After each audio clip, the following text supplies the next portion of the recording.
ഇന്ന് നമ്മൾ ഒരു സ്നാക്കാണ് തയ്യാറാക്കുന്നത്. നമ്മുടെ വീട്ടിൽ എപ്പോഴും ഉണ്ടാവാറുള്ള വളരെ കുറച്ച് ഇൻഗ്രീഡിയൻസ് മാത്രം ഉപയോഗിച്ചിട്ടാണ് നമ്മൾ ഈ ഒരു സ്നാക്ക് തയ്യാറാക്കിയിരിക്കുന്നത്. വളരെ എളുപ്പത്തിൽ തന്നെ തയ്യാറാക്കി എടുക്കാനും പറ്റും. പിന്നെ കുട്ടികൾക്കാണെങ്കിലും തീർച്ചയായിട്ടും ഇഷ്ടപ്പെടും. അപ്പോൾ നമുക്കിതെങ്ങനെയാണ് തയ്യാറാക്കുന്നതെന്ന് നോക്കാം.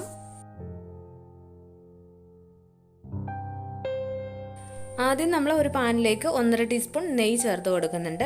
അപ്പോൾ നെയ്യുടെ ആ ഒരു ടേസ്റ്റ് ഇഷ്ടമാണെന്നുണ്ടെങ്കിൽ നെയ്യ് ഒരു 3 ടീസ്പൂൺ വരെയൊക്കെ ചേർത്ത് കൊടുക്കാം. എന്നിട്ട് ഇതൊന്ന് ചൂടായി വരുമ്പോഴേക്കും നമ്മളിതിലേക്ക് ഗോതമ്പൊടിയാണ് ചേർത്ത് കൊടുക്കുന്നത്. ഞാനിപ്പോൾ 1 കപ്പ് ഗോതമ്പൊടിയും കൂടി ഇതിലേക്കൊന്ന് ചേർത്ത് കൊടുത്തിട്ടുണ്ട്. എന്നിട്ട് സ്റ്റൗ ഒരു മീഡിയം ഫ്ലെയിമിൽ വെച്ചിട്ട് ഇത് നന്നായിട്ട് ഇങ്ങനെ ഇളക്കി കൊടുത്തുകൊണ്ടേയിരിക്കണം. ഇത് നമ്മളിനി വേറെ കുക്ക് ചെയ്യുന്നൊന്നുമില്ല. അപ്പോൾ അതുകൊണ്ടാണ് നമ്മൾ ആദ്യമേ തന്നെ ഗോതമ്പൊടി നെയ്യിലൊന്ന് വറുത്തെടുക്കുന്നത്. അപ്പോൾ ഈ ഗോതമ്പൊടിയുടെ ആ ഒരു പച്ചമണമൊക്കെ ഒന്ന് മാറി കിട്ടുന്നത് വരെ നമ്മൾ സ്റ്റൗ ഒരു മീഡിയം ഫ്ലെയിമിലിട്ടിട്ട് ഇതൊന്ന് വറുത്തെടുക്കണം. ഇതിങ്ങനെ നന്നായിട്ട് ഇങ്ങനെ ഇളക്കി കൊടുത്തുകൊണ്ടേ ഇരുന്നാൽ മതിയാവും. ഗോതമ്പൊടിയൊക്കെ മൂത്ത് വരുമ്പോഴേക്കും അതിൻ്റെ നല്ല ഒരു സ്മെല്ല് വരും. അപ്പോൾ ആ ഒരു പാകത്തിനായി വരുന്നത് വരെ നമ്മളിങ്ങനെ നന്നായിട്ട് ഇളക്കി കൊടുത്തുകൊണ്ടേ ഇരിക്കണം.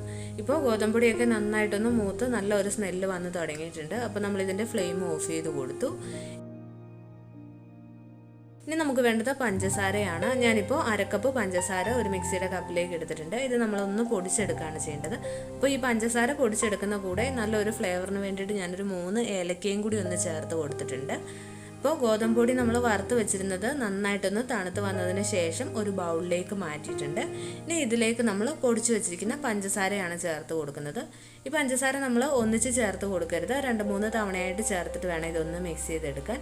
പിന്നെ ഈ പഞ്ചസാര ചേർക്കുമ്പോൾ ഗോതമ്പൊടി നന്നായിട്ട് തണുത്ത് വന്നതിന് ശേഷം മാത്രമേ പഞ്ചസാര നമ്മൾ ചേർത്ത് കൊടുക്കാവുള്ളൂ. അപ്പോൾ ഈ പഞ്ചസാരയും ചേർത്തിട്ട് നന്നായിട്ട് ഇതുപോലെ മിക്സ് ചെയ്തെടുക്കണം. കുറേശ്ശായിട്ട് പഞ്ചസാര ചേർത്ത് കൊടുത്തിട്ട് വേണം മിക്സ് ചെയ്തെടുക്കാൻ. അപ്പോൾ നമ്മൾ ഇത് നന്നായിട്ട് തന്നെ ഒന്ന് മിക്സ് ചെയ്തെടുക്കുന്നുണ്ട്. ഇത് പഞ്ചസാര പൊടിഞ്ഞു വന്നപ്പോഴേക്കും ഒരു 3/4 കപ്പോളം ഉണ്ടാവും. അപ്പോൾ അതും കൂടി ചേർത്തിട്ട് നന്നായിട്ടൊന്ന് മിക്സ് ചെയ്തെടുക്കുക.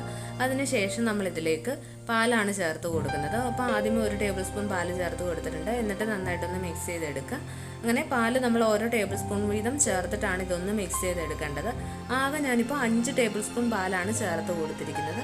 പാല് നമ്മൾ ഇതുപോലെ കുറേശ്ശായിട്ട് ചേർത്തിട്ട് മിക്സ് ചെയ്തെടുക്കുക. അതിനുശേഷം വീണ്ടും ചേർത്തിട്ട് ഒന്ന് മിക്സ് ചെയ്തെടുക്കുക. അങ്ങനെ വേണം പാല് ചേർത്ത് കൊടുക്കാൻ. പാൽ ഒന്നിച്ച് ചേർത്ത് കൊടുക്കരുത്. അപ്പോൾ ആദ്യം നമ്മൾ ഇതുപോലെ സ്പാച്ചിൽ വെച്ചിട്ടൊന്ന് മിക്സ് ചെയ്തെടുക്കുന്നുണ്ട്. അതിനുശേഷം കൈകൊണ്ട് നന്നായിട്ടൊന്ന് മിക്സ് ചെയ്തെടുത്താൽ മതിയാവും. പാല് നമ്മൾ കുറേശ്ശായിട്ട് ചേർത്തിട്ട് മിക്സ് ചെയ്തെടുത്താൽ മതി. പാല് കൂടിപ്പോയി കഴിഞ്ഞാൽ ഈ ഒരു സ്നാക്ക് കറക്റ്റായിട്ട് കിട്ടില്ല. അതുകൊണ്ട് തന്നെ നമ്മൾ പാല് കുറേശ്ശായിട്ട് ചേർത്തിട്ട് വേണം ഇത് മിക്സ് ചെയ്തെടുക്കാൻ. പിന്നെ ഞാനിതിലേക്ക് 1 ടീസ്പൂൺ നെയ്യും കൂടി വീണ്ടും ഒന്ന് ചേർത്ത് കൊടുത്തിട്ടുണ്ട്. അപ്പോൾ നമ്മൾ ഈ ഒരു പാകത്തിനാണ് ഇതൊന്ന് മിക്സ് ചെയ്തെടുത്തിരിക്കുന്നത്.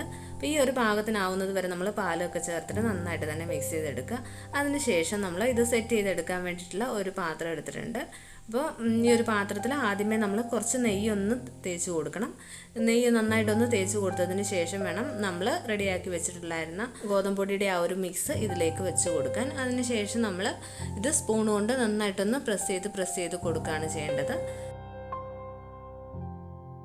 ഇതിപ്പോൾ കുറച്ച് വലിയ പാത്രം ആയതുകൊണ്ട് ഞാൻ ഈ പാത്രത്തിൻ്റെ പകുതി മാത്രമേ ഇങ്ങനെ സെറ്റ് ചെയ്തെടുക്കുന്നുള്ളൂ. അപ്പോൾ ചെറിയ പാത്രമാണെന്നുണ്ടെങ്കിൽ ഇത് നമുക്ക് ഫുള്ള് പാത്രത്തിൽ സെറ്റ് ചെയ്തെടുക്കാം. കാരണം ഇത് നമ്മൾ കട്ട് ചെയ്തെടുക്കുമ്പോൾ കുറച്ച് തിക്നെസ്സും കൂടി വേണമല്ലോ. അതുകൊണ്ടാണ് നമ്മളിപ്പോൾ ഈ ഒരു പാത്രത്തിൻ്റെ പകുതിയാക്കി സെറ്റ് ചെയ്തെടുത്തിരിക്കുന്നത്. അപ്പോൾ ചെറിയ പാത്രമാണെന്നുണ്ടെങ്കിൽ കുഴപ്പമില്ല.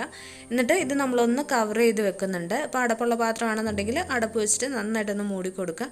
അതിനുശേഷം നമ്മൾ ഇതൊന്ന് സെറ്റ് ആവാൻ വേണ്ടിയിട്ട് ഫ്രിഡ്ജിലാണ് വെച്ച് കൊടുക്കുന്നത്. ഒരു 1/2 മണിക്കൂർ നമ്മൾ ഇതൊന്ന് ഫ്രിഡ്ജിൽ വെച്ച് കൊടുക്കണം. ഫ്രീസറിൽ വെക്കേണ്ട ആവശ്യമില്ല, ഫ്രിഡ്ജിൽ തന്നെ വെച്ചാൽ മതിയാവും. അപ്പോൾ നമ്മൾ ഇതിനെ ഒരു 1/2 മണിക്കൂർ ഫ്രിഡ്ജിലൊന്ന് സെറ്റ് ചെയ്യാൻ വേണ്ടിയിട്ട് വെക്കുന്നുണ്ട്. അപ്പോൾ ഇതാ നമ്മൾ ഇത് ഒരു 1/2 മണിക്കൂറിന് ശേഷം ഫ്രിഡ്ജിൽ നിന്നും എടുത്തതാണ്. ഇനി നമുക്ക് ഇതിൻ്റെ കവറൊന്ന് മാറ്റിയിട്ട് ഇതൊന്ന് പാത്രത്തിൽ നിന്നും പുറത്തെടുക്കാം.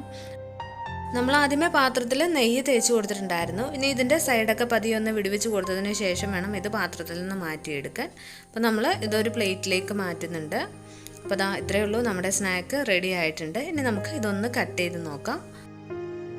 നല്ല ടേസ്റ്റി ആയിട്ടുള്ള ഒരു സ്നാക്കാണ്. നമ്മൾ പേടയൊക്കെ കഴിക്കുമ്പോൾ ഉള്ള ആ ഒരു ടേസ്റ്റ് തന്നെയാണ് ഈ ഒരു സ്നാക്കിനും. വളരെ എളുപ്പത്തിൽ തന്നെ നമുക്ക് തയ്യാറാക്കി എടുക്കാവുന്നതാണ്. ഗോതമ്പൊടിയും അതുപോലെ തന്നെ നമ്മുടെ വീട്ടിൽ എപ്പോഴും ഉണ്ടാവാറുള്ള വളരെ കുറച്ച് ഇൻഗ്രീഡിയൻസ് മാത്രമാണ് നമ്മൾ ഈ ഒരു സ്നാക്ക് ഉണ്ടാക്കാൻ വേണ്ടിയിട്ട് എടുത്തിരിക്കുന്നത്. അപ്പോൾ എല്ലാവർക്കും തന്നെ ഒന്ന് ട്രൈ ചെയ്ത് നോക്കാവുന്നതാണ്. ട്രൈ ചെയ്ത് നോക്കിയിട്ട് ഫീഡ്ബാക്കൊക്കെ കമൻറ്റ് ബോക്സിൽ എഴുതുക. പിന്നെ കുട്ടികൾക്കാണെങ്കിലും തീർച്ചയായിട്ടും ഇഷ്ടപ്പെടും. അപ്പോൾ ഫ്രണ്ട്സിനൊക്കെ ഒന്ന് ഷെയർ ചെയ്ത് കൊടുക്കാൻ മറക്കരുത്. പിന്നെ നമ്മുടെ ചാനൽ ഇതുവരെ സബ്സ്ക്രൈബ് ചെയ്തിട്ടില്ല എന്നുണ്ടെങ്കിൽ ചാനൽ ഒന്ന് സബ്സ്ക്രൈബ് ചെയ്യുക. അപ്പോൾ വീണ്ടും നമുക്ക് മറ്റൊരു നല്ല വീഡിയോയുമായിട്ട് കാണാം. താങ്ക്